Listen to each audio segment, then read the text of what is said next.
Kemudian ya. Kemudian kami tadi sempat bingung karena pribadi ini tidak punya kitab atau tasengsan, bahasa Maduranya itu tasengsan. Dan saya bingung apa yang nanti akan diberikan, apa yang nanti akan saya sampaikan, saya bingung. Makanya kami lihat-lihat di kitab, ternyata masih ada kitab namanya kitab Mafahim Yajibu Antusoha yang notabene-nya juga Ahlus Sunnah wal Jamaah yang dikarang oleh Sayyid Muhammad bin Alwi Al-Maliki Al-Hasani. Beliau mazhabnya Imam Malik. Kemudian mohon maaf sebelumnya, kami ingin membahas ini aja karena persiapannya adalah masalah tawasul. Bismillahirrahmanirrahim. Qala al-musannifu rahimahullahu ta'ala wa nafa'ana bihi wa bi'ulumihi fid dharain amin. Bismillahirrahmanirrahim. Nawaitu ta'allum wa ta'lim wa tadhkir wa tadhakkur wa tadhkir wa naf'a wal intifa' wal ifadah wal istifadah wal hasa 'ala tamassuki bi kitabillah wa sunnati rasulih sallallahu alaihi wasallam wa du'a ila al-huda wa dalalata 'ala al-khair ibtigha' wajhillah wa mardatihi wa qurbihi wa thawabihi amin. Mafhum tawassul. Yukhti'u katsirun minan nasi fi fahmi haqiqati tawassul. Kebanyakan mayoritas orang-orang lopot, salah dan keliru di dalam memahami hakikatnya tawassul. Walidha fa innana sanubayyinu mafhum at-tawassul as-sahih fi nadharina. Karena itulah kami akan menjelaskan mafhumnya tawassul atau pemahamannya tawassul yang benar di dalam pandangan kami, yakni Ahlus Sunnah wal Jamaah. Wa qabla dzalika la budda an nubayyana hadhihi al-haqa'iq. Dan sebelum semua itu akan saya jelaskan, kami akan menjelaskan hakikat ini secara jelas. Awalan, yang pertama, anna tawassul huwa ahadu turuqid du'a. Yang pertama, tawassul itu adalah salah satu metode doa kepada Allah Subhanahu wa taala azza wa jalla. Wa babun min abwabit tawajjuh ila Allah Subhanahu wa ta'ala, dan merupakan pintu dari beberapa pintu menghadap kepada Allah Subhanahu wa ta'ala. Jadi caranya menghadap kepada Allah, pintunya adalah melalui tawassul seperti tadi. Tawassul itu apa? Mungkin dulu ketika saya belum mondok di Pondok Salaf tidak mengerti apa itu tawassul. Bukan tawassul. Ternyata tawassul itu ila ruhi itu. Ila ruhi kuburannya ada, ila ruhi kuburan si budi masjid. Itu namanya tawassul. Nah, kalau kepada orang wali itu namanya tawassul, tapi kalau orang-orang mukmin biasa itu namanya kirim ihda'us sawab, atau menghadiahkan sawab atau pahala kepada orang yang sudah mati. Fal maksudu al-asli al-hakiki huwallahu azza wa jalla subhanahu wa ta'ala. Jadi tujuannya tawassul yang asli, yang hakikat adalah Allah Subhanahu wa ta'ala. Jadi sebenarnya ini adalah masalah ibadah.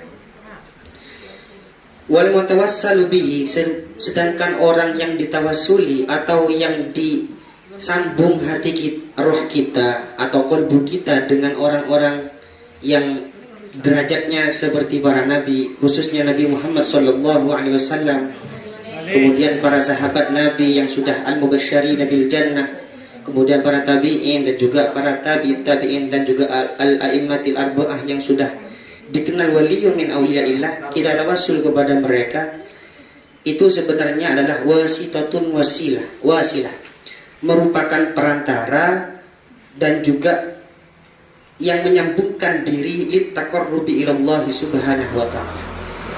Sebab mereka kita itu bisa sambung kepada Allah karena mereka yang dekat dengan Allah. Wa man i'taqada ghaira dzalika faqad asyraka. Dan barang siapa yang yakin atau punya i'tikad atau punya keyakinan yang selain itu disebutkan di atas, maka bisa jadi syirik. Ya. Jadi syirik kenapa? Karena bisa jadi menyembah nabi, bisa jadi menyembah kuburan, bisa jadi menyembah patok kuburan. Itu yang pertama. Jadi yang pertama pada intinya tawassul itu adalah doa. Salah satu caranya berdoa. Dan pintunya berdoa, sebelum berdoa kita harus khususon dulu kepada para nabi dan wali min auliyaillah. Kemudian tujuannya apa tawassul itu? Iya, tujuannya adalah Allah Azza wa Jalla, bukan yang lain. Tawassul itu perantara atau manabi bahasanya Ki Khalil As'ad Samsul Arifin, beliau tahu sambungan ate. Jadi sambungan ate sa nyambung dulu karena Fatihah yang adalah ila hadratin Nabi Mustafa itu namanya nyambung hati dengan Rasulullah sallallahu alaihi wasallam. Walau dhahara khilafu dzalika lakana ab'adun nasi anha lakana ab'adan nasi anha wa ashaddan nasi karahatan laha. Yang kedua, orang yang melakukan tawassul itu adalah annal mutawassil, sesungguhnya orang yang bertawassul itu adalah mereka itu tidak akan menyambungkan hati dan ruhnya kepada Rasulullah dengan sambungan tawassul kecuali karena memang limahabbatihi, karena memang cinta kepada para nabi. Yang kedua, waqtiqatihi, dan mereka yang bertawassul itu, yakni kita yang biasa tawassul, karena memang i'tiqad atau yakin kepada Allah Subhanahu wa taala, sesungguhnya Allah itu mencintai para nabi, para rasul, para sahabat dan juga orang wali-walinya Allah Subhanahu wa taala. Jadi orang yang bertawassul itu tidak akan melakukan tawassul kecuali karena memang tujuannya karena atas dasar cinta, atas dasar yakin bahwa Allah itu mencintai yang ditawassuli. Artinya orang wali seperti Sayyid Yusuf di sini. Walau dhahara khilafu dzalika, kalau tidak seperti itu tujuannya tawassul, seumpamanya tawassul itu bukan karena cinta atau karena yakin bahwa Allah itu mencintai dirinya, lakana ab'ada an-nasu anha, maka pasti manusia itu akan menjauh daripada tawassul ataupun wasilah itu. Wa asyaddan nasu karahatan, dan manusia pasti akan sangat karuha, benci banget kepada tawassul. Nah, jadi tujuannya tawassul itu karena atas dasar cinta kepada Nabi kita, atas dasar yakin bahwa Allah itu benar-benar mencintai Nabi kita. Di antara kita itu tidak mencintai Nabi ataupun seperti ada Nabi Khidir gitu. Ada sampai mursyid thariqah baru di Indonesia ini, yakni yang pernah ada satu kelompok yang sampai menyebutkan Khidir begitu. Padahal Nabi Khidir itu adalah waliyun min auliyaillah. Jadi kok bisa mampas begitu kepada orang wali? Kata Khidir nanti. Jadi kalau orang yang selamat, kata mursyidnya itu, orang selamat itu nanti orang Islam yang selamat pasti jadi wali semua. Tuh, dengan gampang jadi wali. Nah, sebagian orang yang tidak menghormati, tidak mengagungkan terhadap waliyun min auliyaillah. Terus yang ketiga, anna mutawassilah law i'taqada anna man tawassala bihi ila Allah yanfa'u wa yadurru bi nafsihi mithlallahi aw dunahu faqad asyraka. Nah, ini penting. Sangat penting sekali bagi orang yang sering bagi kita yang sering tawassul kepada para nabi. Sesungguhnya orang yang melakukan tawassul, andai meyakini sesungguhnya orang yang bertawassul kepada Allah itu yanfa'u wa yadurru bi nafsihi. Kalau sampai meyakini, punya iktikad perantara ini bisa yanfa' wa yadurru, bisa manfaat, yakin bisa manfaat dan yakin bisa memberikan mudarat. Tawassul itu sendiri bukan Allah. Aslinya mislallah, seperti Allah bisa memberikan manfaat, seperti audunahu atau makhluknya Allah yang bisa memberikan manfaat. Artinya intinya kalau kita yakin bahwa tawassul itu yadurru wa yanfa' faqad asyraka, maka kita bisa jadi syirik. Ya, bisa dipahami mungkin ini. Jadi kita itu tidak boleh meyakini tawasul itu yang memberikan manfaat perkara bagus. Tawasul gani kasih madatan perkara coba. Tetap yang memberikan manfaat dan mudarat itu Allah. Nah, dengan perantara orang dalam, maka kita cepat dikabulkan doanya oleh Allah Azza wa Jalla. Yang ketiga, rabi'an anna tawassul laisa amran laziman aw daruriyan. Yang keempat adalah tawassul itu bukan suatu perintah yang lazim. Amran itu perintah laziman yang pasti, daruriyan yang secara pasti. Walaisa al-ijabatu mutawaqqifatan alaihi. Dan diterimanya doa itu tidak tergantung sama tawassul. Asalkan orang yang tawassul itu orang dekat taqarruban ilallah, memang hatinya, fi'lunya, ahwalnya memang dekat dengan Allah, maka tidak usah tawassul bisa jadi. Seperti Bahamid Pasuruan, kun jadi, karena orang wali dekat dengan Allah. Tapi sering tawassul sudah sering setingkat wali Bahamid Pasuruan, masih sering tawassul dengan orang-orang yang wali setingkat di atasnya. Bal al aslu du'aullah ta'ala mutlaqun. Bahkan yang asal adalah doa atau berdoa meminta kepada Allah secara mutlak. Ya, intinya begitu. Kita minta kepada Allah dengan cara tawassul. Kama qala Allah Ta'ala, sebagaimana Allah berfirman, wa idza sa'alaka ibadi anni fa inni qarib. Ketika hambaku menanyakan tentang diriku, fa inni qarib, maka sesungguhnya saya itu dekat. Wa kama qala ta'ala, dan sebagaimana Allah berfirman di Quran di Al-Isra ayat 110, Qulit Allah awid Rahman ayyamma tad'u falahul asmaul husna. Kul, katakanlah wahai Muhammad, Muhammad kau cakin kau orang Muhammad, Allah, minta sampean ke Allah. Cak minta ke batung, cak minta ke kuburan, cak minta togel pun semacam. Umpama badan. Mintalah kepada Allah atau mintalah dengan kepada Ar-Rahman. Ar-Rahman kan zat yang maha pengasih. Ayyamma tad'u, dengan apa saja sampai berdoa, falahu, Allah itu sebenarnya punya al-asmaul husna, punya nama-nama yang baik, yang 99 itu sebenarnya masih banyak. Nah, tawassul ini bisa kita pahami, orang yang bertawassul bukan nyembah kepada kuburan. Orang yang bertawassul bukan nyembah kepada para nabi. Orang bertawassul bukan yakin bahwa tawassul itu bisa memberikan manfaat dan mudarat. Tapi orang bertawassul adalah orang yang menyambungkan hatinya, menyambungkan ruhaniyahnya, ruhnya dengan orang-orang yang ruhnya dekat dengan Allah Azza wa Jalla Subhanahu wa Ta'ala. Itu orang rasul. Kemudian bertawassul itu apakah boleh bertawassul dengan amal soleh? Boleh.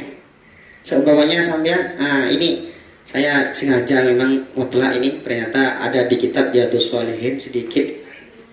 Ada 3 golongan ya, ada 3 golongan yang memang dekat dengan Allah Subhanahu wa Ta'ala. Pernah jalan-jalan di suatu hutan. Ketika jalan-jalan di suatu hutan, ternyata sampai di gua, masuk di dalamnya. Ketika sudah masuk di dalamnya, ada sokhroh. Sokhroh itu batu besar sekali, menggelinding dari gunung, dari atas gunung, menggelinding akhirnya menutupi yang namanya gua itu. Ketika menggelinding seperti itu, kita itu tidak akan selamat kecuali berdoa kepada Allah dengan amal soleh kali kita semua. Artinya bertawassul dengan amal solehnya sendiri. Kemudian satu orang itu mengatakan, oh iya ya, saya itu punya 2 orang tua yang sangat tua sekali. Sepo cek saya menuduran, cek sepon les. Mana bi kaula andi bareng-bareng kakanan bese atau barang yang berguna untuk keluarga, itu tidak saya berikan kepada istri saya, tidak saya berikan kepada anak saya, kecuali pertama kali yang saya berikan adalah apa sarang embun kaula. Apa sarang makna kaula. Nah, ketika itu ternyata pada suatu hari bapak ibunya, pada suatu malam ibunya itu lapar. dan bapaknya atau abah uminya itu lapar. Karena orang miskin atau fakir, ketika orang ibunya itu menunggu anaknya datang, karena anaknya itu pekerjaannya mencari kayu bakar yang untuk dijual ke pasar, kan nanti dapat makanan. Sampai menunggu yang namanya bapak dan ibunya itu sampai fajar subuh, dari lapar tak kerta itu. Sampai di rumahnya ternyata dijual, sampai di pasar dijual kayunya itu. Ketika dijual dibelikan, dibolehkan untuk memeras susu sapi. Ketika dapat susu sapi dibawa ke rumah, sampai di rumah diletakkan di pinggirnya ibu, dan ternyata ketika ibu bangun subuh-subuhnya diminum sama ibu sama bapaknya. Artinya dinikmati oleh kedua orang tuanya. Kemudian berdoa sama Allah Subhanahu wa ta'ala. Ya Allah, apabila ya Allah, saya itu melakukan seperti itu, jika pekerjaan saya seperti itu karena memang karenamu ya Allah, karena ingin mendapatkan ridhomu ya Allah, maka bukakanlah yang namanya batu ini ya Allah. Jangan dalam gua kan minta buka akhirnya sama Allah dikabulkan. Ternyata yang buka dari batu itu adalah sedikit, cuma sepertiga. Kan 3 orang, sepertiga. Kemudian ada orang yang kedua berdoa kepada Allah. Ya, ini yang kedua ini masalah remaja-remajaan. Tapi nggak apa-apa, kita ceritakan demi mendapatkan khidmah dan barokahnya. Ada satu orang, satu orang yang teman pemuda ini mengatakan, yang nomor 2 ini, saya cinta kepada seorang perempuan dengan secinta-cintanya, sehingga dengan cinta tersebut Allah tidak menakdirkan saya bersama pada hari ini sampai bertahun-tahun lamanya. Pada akhirnya ketika sudah abid atau nan, ternyata perempuan itu bertemu lagi dengan laki-laki itu seperak. Namanya orang cinta, ternyata buru tatemuh bi orang yang dicintai. Akhirnya dengan peraknya itu, dengan bahagianya ya, si laki-laki tersebut mengambil uang 120 dinar, puluhan juta mana bisa makin. Uya nek bahagia baan 120 dinar, angke puluhan juta, 120 juta saung namun dikrus dengan Indonesia. Diberikan kepada itu, namanya orang cinta diberikan. Orang tersebut bukan cuma cinta dalam hatinya, tapi ingin mendapatkan jiwa dan juga raganya. Nah, dengan seperti itu, pada suatu hari dengan si perempuan tersebut, sampai orang tadi itu berada di atas perempuan yang dia cintai. Mana bi bahasa kita pagi ko adat, falamma qa'atu baina rijlaiha. Mana bi orang yang santai lagi, insyaallah paham.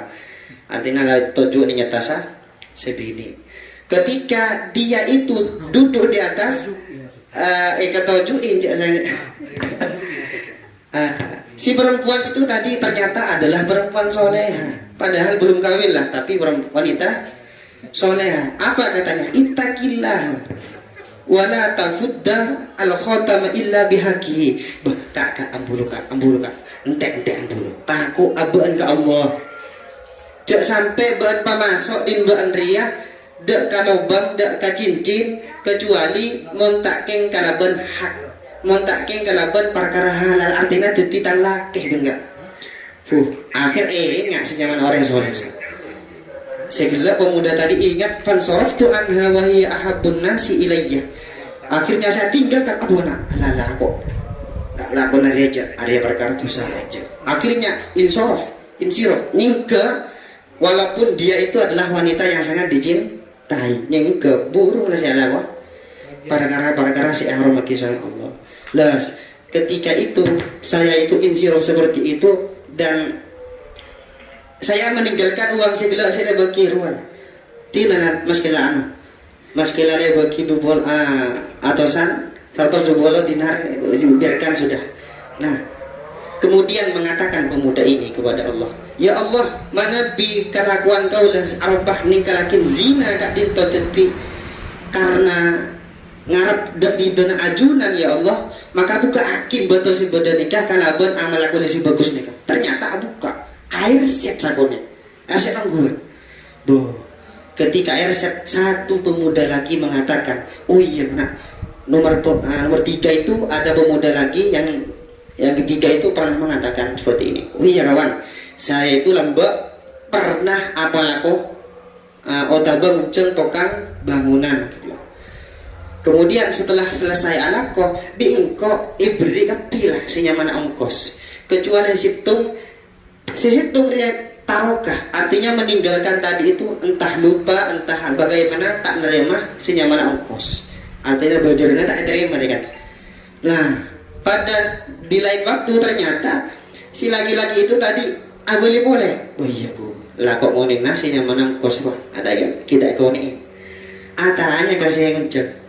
Kayak Andrea nambah kok kita beri ongkos rasanya. Bah, iya ku, iya. Denak tojo dulu. Ketika dia bersama, ya besakin Andrea, ongkos sebe Andrea onta, ongkos sebe Andrea sape, kemudian embi berbudak perempuan yang ada di sini. Arya kapi, lah kayak saya akan beri segemi ibu, mangkok banyak. Iya engkau ria pesen lambat si bagi kabaan pesen area di tasarrufkan bingko kelola ternyata oleh sate, kelola ternyata oleh embi, oleh ontah, oleh budak ternyata. Nah arilah ya kasada kebun kapi. Artinya berbuat baik kepada panglakoh. Kemudian berdoa kepada Allah, Allahumma in kuntu fa'altu dzalika ibtiga wajhik. Ya Allah, kalakonna kaulah sengak nikah mana bijet lakar ridho karena ajunan ya Allah, fafruj anna ma nahnu fihi. Ya Allah, pakalwarakin kita ya Allah, keluarkan kita daripada gua ini wahai Allah melalui sebab amal soleh saya tadi itu. Fam fajarat as-sukhra fa kharaju yamshuna. Akhirnya mereka keluar dan batunya yang asal ngerset agelinding tibik ternyata barokah daripada amal soleh masing-masing dari orang-orang yang mukmin. Nah dari sini bisa diambil kesimpulan tawassul menggunakan amal soleh kita sendiri itu tidak apa-apa, bahkan dijelaskan di kitab yang masyhur yakni kitab Riyadhus Shalihin. Nah dari sini mungkin sedikit apa yang kami sampaikan, dan sebenarnya ini apa ya, kita berkumpul di sini semoga tambah iman kepada Allah Subhanahu wa taala, semoga tambah mantap dengan Rasulullah Shallallahu alaihi wasallam. Karena kenapa? Karena barokahnya saat dulu pernah mengatakan radhiyallahu an ijlis bina mu'minu sa'atan, dan aban gapi ayo kompol aban gapi nor kompolan aban gapi mu'minu sa'atan, ayo iman ke Allah sakit saja. Ya mungkin sampai di sini dulu apa yang dapat kami sampaikan tentang tawasul. Nah mungkin selanjutnya bisa menggunakan kitab Risalati Ahlus Sunnah. Karena memang persiapannya saya mungkin menggunakan kitab lain tadi kitab yang mungkin ini bermanfaat, semoga mendapatkan barokah kitab-kitab yang kita bacakan ala hadiniyah wa ala kulli nitin sholihah wa ala man wa salafuna as-shalih wa ala man wa sallallahu alaihi wasallam. Al-Fatihah.